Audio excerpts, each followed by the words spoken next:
Shalom Bapak Ibu yang terkasih dalam Tuhan, kita akan mulai ibadah kita pada hari ini. Kita akan berdoa terlebih dahulu. Terima kasih Tuhan buat kemurahan-Mu, buat kasih-Mu. Kami ada sampai hari ini semua karena kemurahan Tuhan.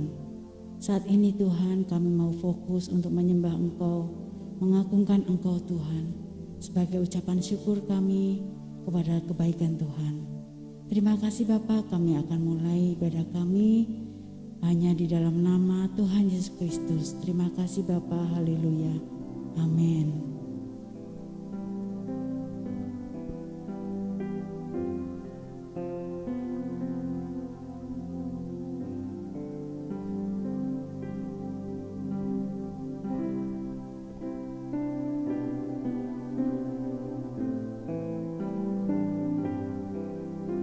Bapak Ibu yang dikasih dalam Tuhan, kita akan mulai memujikan pujian banyak perkara yang tak dapat ku mengerti.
Yang kita hadapi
Yesus, Kaulah penciptaku.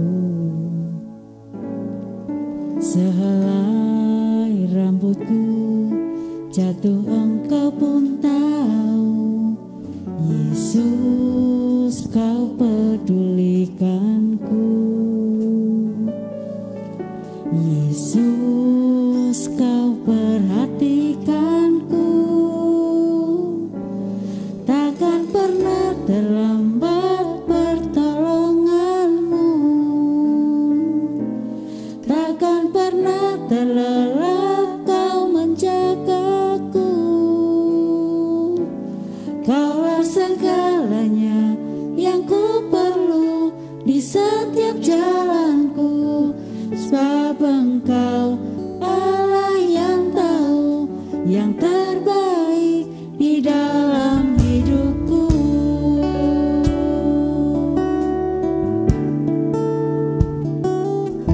Tak pernah tinggalkan perbuatan tangan-Mu. Yesus, Kaulah penciptaku. Sehelai rambutku jatuh, Engkau pun tahu. Yesus, Kau pedulikanku. Yesus, Kau perhatikanku. Takkan pernah terlambat pertolongan-Mu. Takkan pernah terlelah Kau menjagaku. Kaulah segalanya yang ku perlu di setiap jalanku. Sebab Engkau Allah yang tahu yang terbaik di dalam hidupku. Takkan pernah terlambat pertolongan-Mu. Takkan pernah terlelah Kau menjagaku. Kaulah segalanya yang ku perlu di setiap jalanku. Sebab Engkau Allah yang tahu yang terbaik di dalam hidupku. Sebab Engkau Allah yang tahu yang terbaik. Sebab Engkau Allah yang tahu yang terbaik. Sebab Engkau Allah yang tahu yang terbaik di dalam hidupku.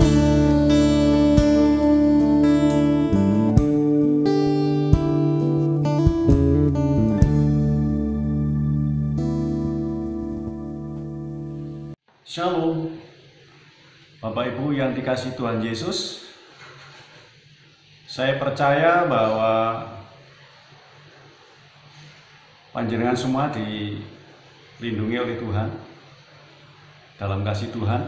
Demikian juga seluruh sidang jemaat yang ada di GPDR Hidup, semuanya terus dalam kuasa Tuhan, dalam perlindungan Tuhan. Walaupun situasinya yang seperti ini, ya, situasi yang belum kondusif, situasi yang masih terus mengkhawatirkan, tetapi kita sebagai orang yang sudah diselamatkan oleh Tuhan Yesus tidak terhalang oleh kondisi atau situasi yang seperti sekarang ini.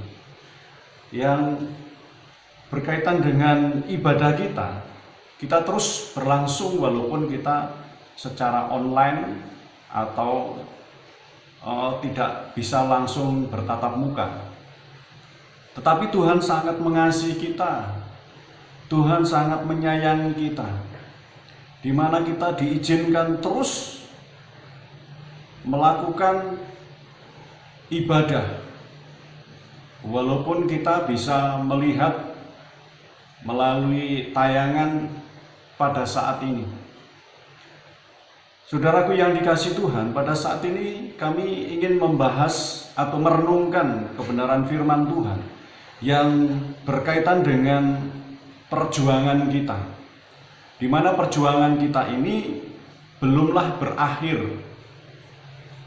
Kenapa demikian? Karena kita setiap harinya terus berjuang, ya, baik itu sebagai orang yang bekerja keras mencari nafkah, bekerja sebagai seorang supir taksi misalnya, sebagai orang di bidang kesehatan, guru, atau lain sebagainya. Perjuangan itu terus sampai kita bisa selesai atau finish berjumpa dengan Tuhan. Oleh karena itu, tema kita pada saat ini berkaitan dengan teruslah berjuang. Teruslah berjuang.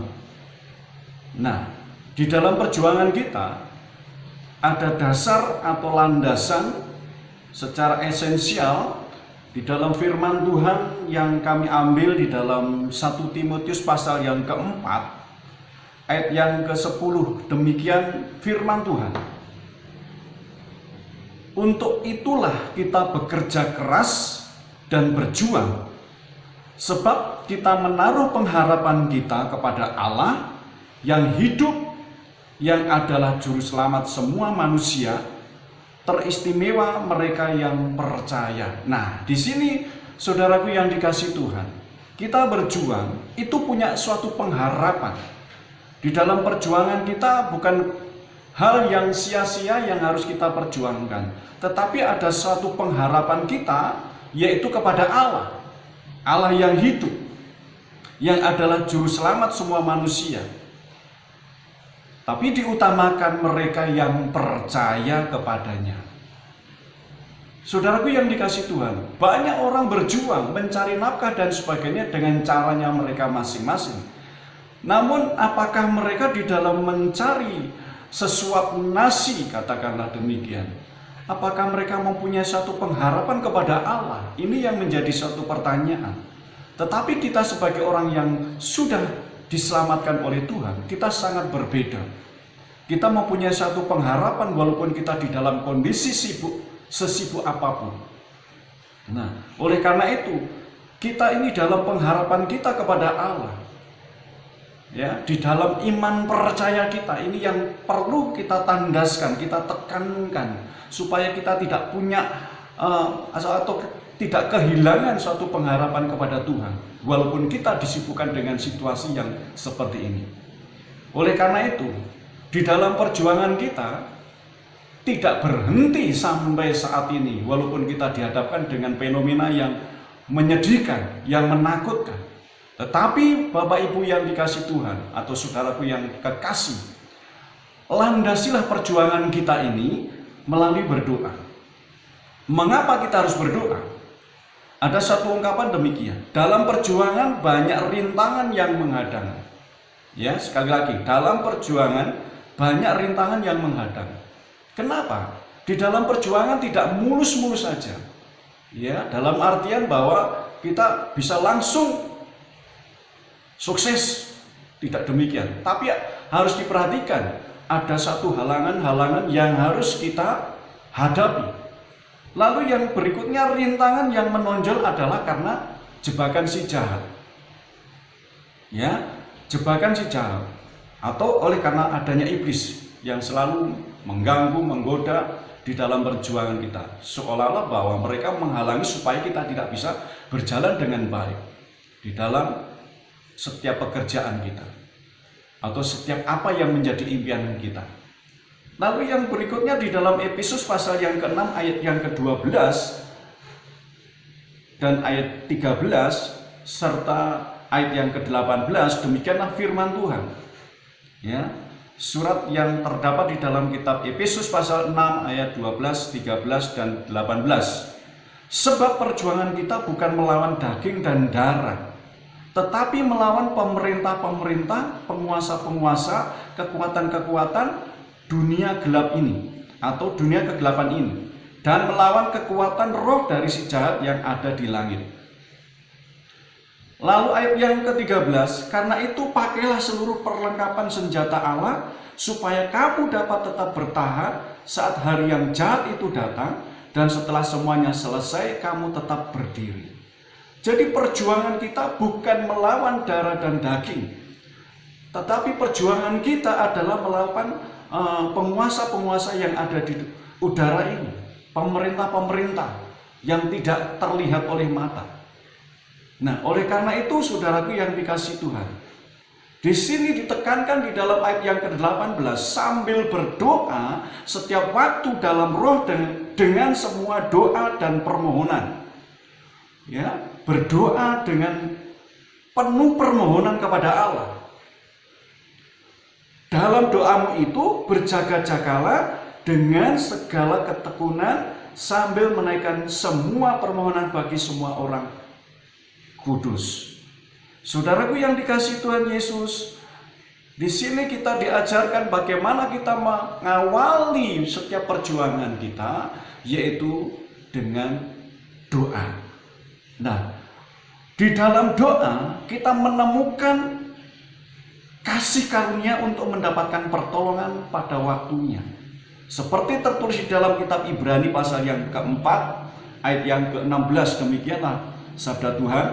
Karena itu, dengan keyakinan marilah kita datang menghampiri takhta anugerah, supaya kita menerima belas kasihan dan menemukan anugerah untuk menolong kita ketika membutuhkannya.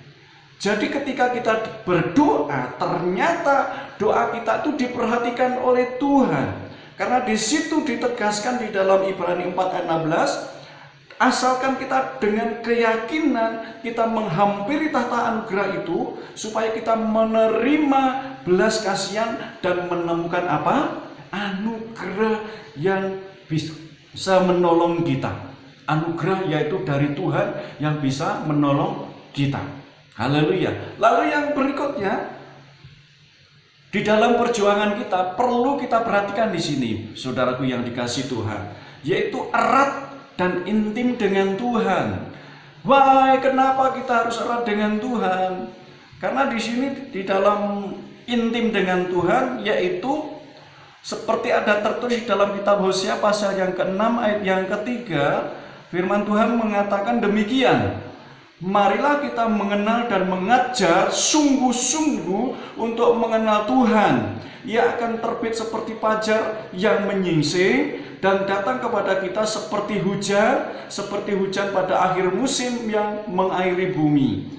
Saudaraku yang dikasihi Tuhan, ketika kita mengenal Tuhan, ketika kita intim dengan Tuhan, maka Ia akan terbit. Artinya kita seperti terbitnya fajar atau terbitnya matahari pada waktu pagi hari, ya, yang sedang menyingsing. Dan bahkan kita seperti atau diibaratkan seperti hujan pada akhir musim yang mengairi bumi. Wah, ini luar biasa. Oleh karena itu, saudaraku yang dikasihi Tuhan, Amsal juga mengajarkan kepada kita, Amsal pasal yang ke-9 ayat yang ke-10 sampai dengan ayat yang ke-11. Dimulailah dalam intim dengan Tuhan itu, yaitu dengan takut akan Tuhan. Kenapa kita harus takut akan Tuhan? Itulah merupakan satu permulaan hikmat ketika kita menghargai, menghormati Tuhan. Ya, takut akan Tuhan adalah permulaan hikmat, dan pengetahuan akan Yang Maha Kudus adalah pengertian. Saudaraku yang dikasihi Tuhan, di dalam kita intim dengan Tuhan, dalam perjuangan kita, otomatis kita diberikan suatu pengajaran pentingnya kita takut kepada Tuhan, dan kita merasakan suatu permulaan di mana hikmat itu akan diberikan kepada kita.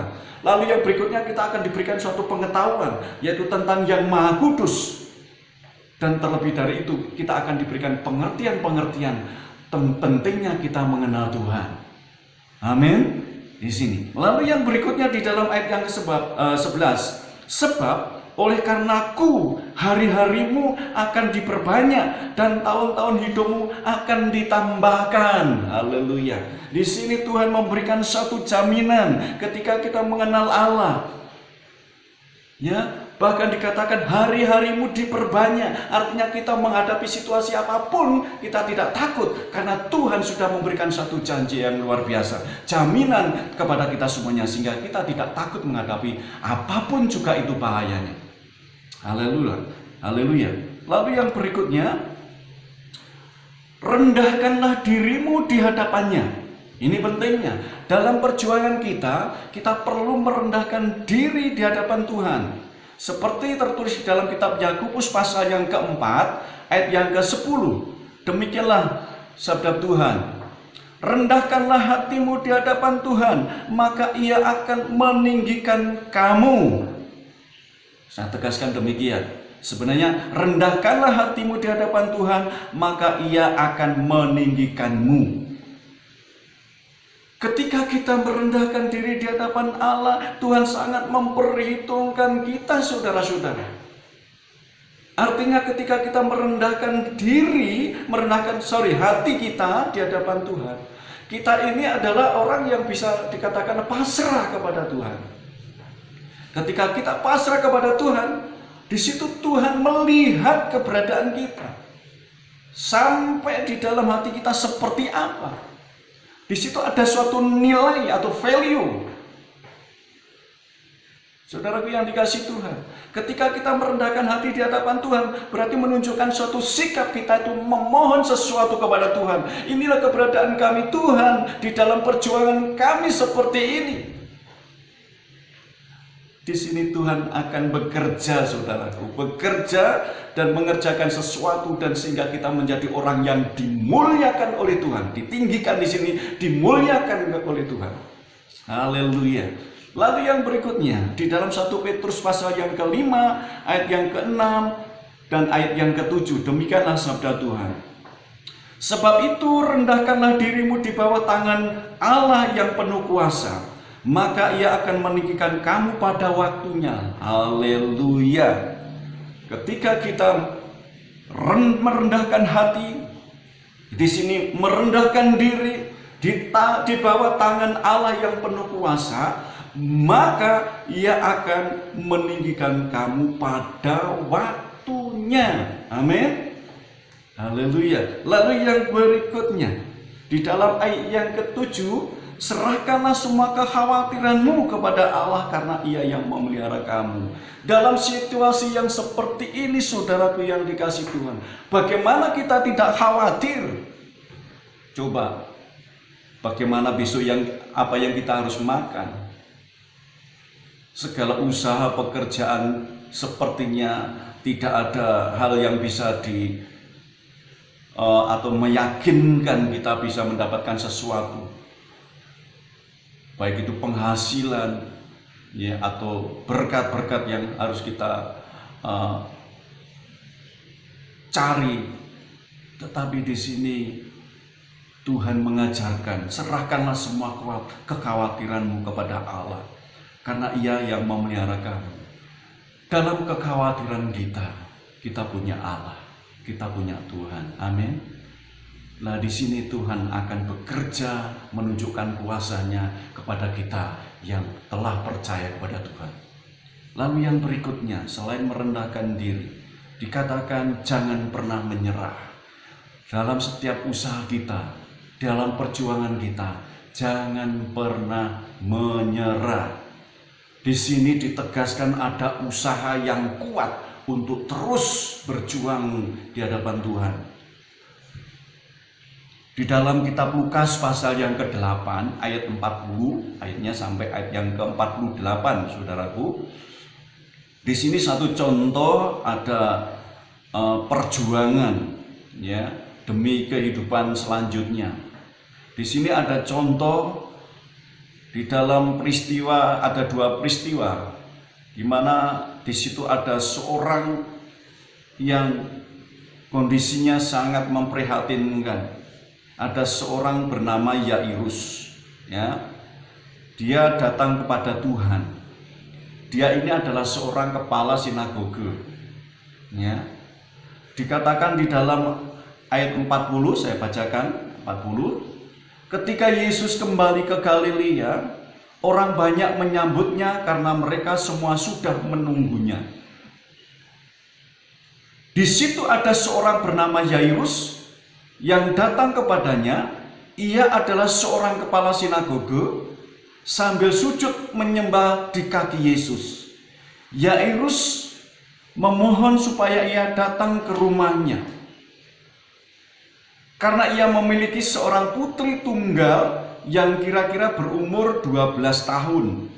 Dan anak itu hampir mati. Dan ketika Yesus menuju ke sana, orang banyak berdesak-desakan di sekelilingnya. Di situ ada seorang perempuan yang sudah menderita pendarahan berat selama 12 tahun. Dan tidak seorang pun yang dapat menyembuhkannya. Perempuan itu mendekati Yesus, saya ulang lagi, perempuan itu mendekati Yesus dari belakang dan menyentuh ujung jubahnya, maka seketika itu juga pendarahannya berhenti.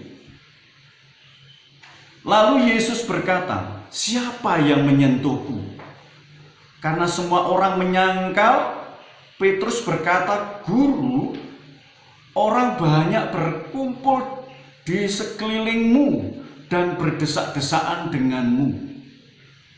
Akan tetapi Yesus berkata, "Seseorang menyentuhku karena aku merasa ada kuasa yang keluar dariku." Ketika perempuan itu melihat bahwa ia tidak dapat menyembunyikan diri, ia datang kepada Yesus dengan gemetar dan bersujud di hadapannya di depan semua orang. Ia menceritakan mengapa ia menyentuh Yesus dan bagaimana ia dengan seketika disembuhkan. Ayat yang ke-48, kemudian Yesus berkata kepadanya, "Anakku, imanmu telah menyembuhkanmu. Pergilah dalam damai sejahtera." Saudaraku yang dikasihi Tuhan, ada dua peristiwa, yaitu ada seorang namanya Yairus. Dia adalah seorang kepala sinagoge, di mana dia mempunyai seorang anak yang umurnya kira-kira 12 tahun. Dan anaknya hampir mati. Di tengah-tengah satu kesibukan atau kerumunan itu, datanglah seorang perempuan yang sudah 12 tahun. Ia menderita penyakit pendarahan. Ia sudah berikhtiar kemana-mana, tidak ada yang bisa menyembuhkan. Tetapi dia punya suatu keyakinan, dia tidak akan menyerah walaupun dia dihadapkan dengan kerumunan atau gerombolan orang banyak. Ia berusaha bagaimana ia bisa menyentuh ujung jubahnya Yesus. Dengan iman percayanya, ketika ia menyentuhnya, pasti, perhatikan, pasti bisa sembuh. Dan dia membuktikan kuasa Allah yang mengalir di dalam diri Tuhan Yesus itu. Dan orang itu menjadi sembuh. Dan yang endingnya Tuhan Yesus malah memberkati dia, bukan memarahi dia. Ya, tidak permisi, ya, tidak memberitahukan terlebih dahulu supaya dia bisa sembuhkan. Tetapi iman percaya seorang perempuan ini kepada Yesus. Sehingga Yesus memberikan satu pengertian yang luar biasa. Imanmu telah menyelamatkanmu. Pergilah di situ, imanmu telah menyembuhkanmu. Demikian. Ya. Pergilah dalam damai sejahtera. Saudaraku yang dikasihi Tuhan, ketika kita tetap usaha dengan kuat, Tuhan pasti tolong. Haleluya. Tuhan pasti tolong segala usaha, upaya kita. Tuhan tidak pernah tinggalkan kita. Haleluya. Lalu yang berikutnya, saudaraku yang dikasihi Tuhan Yesus, jangan lupa dalam kita berjuang selalu mengundang Yesus dalam segala laku. Kenapa kita harus mengundang Yesus? Karena ada tertulis di dalam kitab Wahyu pasal yang ketiga ayat yang ke-20. Demikian dikatakan, "Lihatlah, aku berdiri di depan pintu dan mengetuk. Jika ada orang mendengar suaraku dan membukakan pintu, aku akan masuk kepadanya dan makan bersamanya dan dia bersamaku." Saudaraku, Yang dikasih Tuhan, Yesus berdiri di muka pintu dan mengetuk. Artinya dia punya pengharapan apabila ada orang yang memasukkan dirinya ke dalam rumah. Artinya apabila ada orang yang mengundang masuk di dalam rumahnya, Yesus akan menjumpai itu. Dia akan memberikan sesuatu, artinya memberkati orang itu. Dan orang itu akan menjadi orang yang paling bersukacita. Karena dikatakan, ya aku akan masuk kepadanya dan makan bersamanya. Artinya orang itu akan dibawa di dalam sukacitanya Tuhan. Dan dia akan bersama-sama dengan Tuhan. Haleluya. Lalu yang berikutnya di dalam 1 Tesalonika pasal yang kelima ayat yang ke-17, ayat yang ke-18. Demikianlah firman Tuhan. Di dalam kita mengundang Yesus ada satu penegasan. Teruslah berdoa. Artinya ketika kita sudah bersama-sama dengan Yesus, ingat kita harus tetap berbicara dengan Tuhan melalui doa kita. Lalu yang ayat yang ke-18 juga dikatakan, mengucap syukurlah dalam segala hal, sebab itulah kehendak Allah bagimu di dalam Kristus Yesus. Ketika kita mengundang Yesus, kita tetap berdoa. Kita berbicara dengan Dia. Jangan kita diam, saudara. Tetapi ngomong dengan Tuhan. Bicara dengan Tuhan. Karena Tuhan mau, yaitu kita ajak berbicara. Berdialog. Ya, berdialog. Mari saudaraku yang dikasih Tuhan. Di dalam perjuangan kita, selalu mengedepankan Tuhan. Amin. Selalu mengedepankan Tuhan. Lalu yang berikutnya, aman dalam lindungan Tuhan. Dalam perjuangan kita, Tuhan selalu menyertai. Tuhan melindungi kita. Karena Mazmur 37 ayat yang ke-39 mengatakan, orang-orang benar diselamatkan oleh Tuhan. Ia adalah tempat perlindungan mereka pada waktu kesesakan. Di dalam Mazmur 62 ayat yang kedua, hanya pada Allah jiwaku tenang. Ia adalah keselamatanku. Haleluya. Lalu yang ayat yang ketiga, Mazmur 62 ayat yang ketiga, hanya Ia gunung batuku dan keselamatanku, tempat perlindungan yang tinggi, aku takkan mengalami guncangan besar. Saudaraku yang dikasih Tuhan, inilah yang saya maksudkan. Orang yang bersama dengan Tuhan, itu dalam perlindungan Tuhan. Ia diselamatkan oleh Tuhan. Karena Tuhan tempat perlindungan mereka yang dalam kesesakan. Di dalam Mazmur 62 ayat yang kedua, di situ dikatakan hanya Allah jiwaku tenang. Hanya pada Allah jiwaku tenang, maksudnya seperti itu. Ia adalah keselamatanku, Ia gunung batuku dan keselamatanku, tempat perlindungan yang tinggi. Dan aku takkan mengalami guncangan besar. Kita tidak takut menghadapi bahaya apapun karena Tuhan sanggup melindungi kita. Amin. Lalu yang berikutnya adalah nama Tuhan harus diagungkan. Ya, karena Tuhan sudah melindungi, jangan lupa kita memberikan satu ungkapan syukur kita kepada Tuhan. Kita terus mengagungkan nama Tuhan. Di dalam 2 Tesalonika pasal yang pertama, ayat yang ke-12 demikianlah firman Tuhan. Supaya nama Tuhan Yesus kita dimuliakan di dalam kamu, dan kamu di dalam Dia, sesuai dengan anugerah Allah kita dan Tuhan Yesus Kristus. Ya, supaya nama Tuhan Yesus kita dimuliakan. Artinya nama Tuhan Yesus harus kita agungkan ketika kita sudah aman di dalam Tuhan. Lalu yang berikutnya di dalam Mazmur 146 ayat yang kedua, demikianlah firman Tuhan.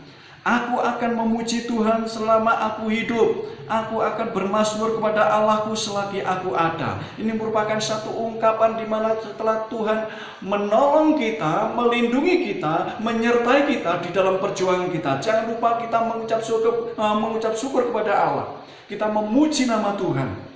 Karena aku akan memuji Tuhan, ini jiwa kita yang mengatakan kepada Tuhan. Karena Tuhan yang sudah menolong.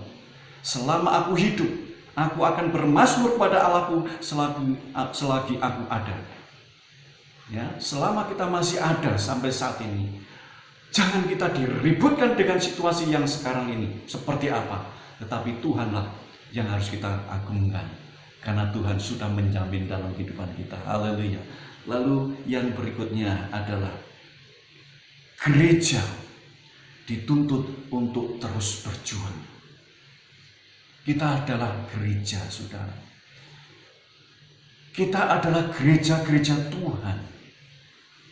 Sementara kita tidak bisa berhimpun atau kita berkumpul di suatu gedung, tapi ingat bahwa kita sebagai gereja yang sesungguhnya, melalui tubuh fisik kita ini, melalui roh jiwa kita ini adalah gereja-gereja Tuhan. Oleh karena itu kita terus harus berjuang. Karena firman Tuhan mengatakan di dalam kitab Filipi pasal yang kedua, ayat yang ke-12, karena itu saudara-saudaraku yang terkasih, sebagaimana kamu selalu taat, bukan hanya ketika aku ada bersamamu, lebih-lebih sekarang ketika aku tidak bersamamu. Kerjakanlah keselamatanmu dengan takut dan gentar. Saudaraku yang dikasihi Tuhan, kita sudah diselamatkan oleh Tuhan. Tetapi di sini ditegaskan bagaimana kita terus dan terus untuk berjuang. Di sini menunjukkan satu ketaatan kita kepada Tuhan. Ya, supaya apa yang terjadi yang saudara-saudaraku yang dikasihi Tuhan. Ketika kita sudah diselamatkan oleh Tuhan, keselamatan itu tidak berhenti sampai di sini, tetapi keselamatan itu harus dikerjakan. Ya, supaya keselamatan yang sudah dikerjakan itu betul-betul menjadi nyata atau benar-benar menjadi nyata. Sehingga keselamatan yang kita kerjakan itu menghasilkan buah yang matang. Lalu yang berikutnya, kita berjuang di dalam gereja kita melalui pergumulan kita. Ya, karena kita di dalam gereja dituntut terus berjuang. Berjuang dalam pergumulan kita. Contohnya di sini, di dalam pergumulan kita sebagai gereja, yaitu melalui beberapa program, yaitu program gereja. Kita sebagai orang yang sudah diselamatkan oleh Tuhan, tentunya ada kaitannya dengan kelembagaan, saudaraku. Ya, walaupun kita ini adalah gereja, tetapi secara fisik kita mempunyai namanya kelembagaan. Yang ini harus kita programkan dan kita harus mengerjakan karena kita sudah diselamatkan oleh Tuhan. Ya, yaitu program gereja, yaitu meliputi pertumbuhan gereja. Lalu yang kedua, memenangkan jiwa-jiwa. Yang ketiga, pembangunan, yaitu melalui gedung fisik, ya, mental, utamanya di dalam kerohanian, yaitu spiritual, dan masih banyak lagi. Ada 3 poin ini yang harus kita kerjakan terlebih dahulu. Pertumbuhan gereja seperti apa?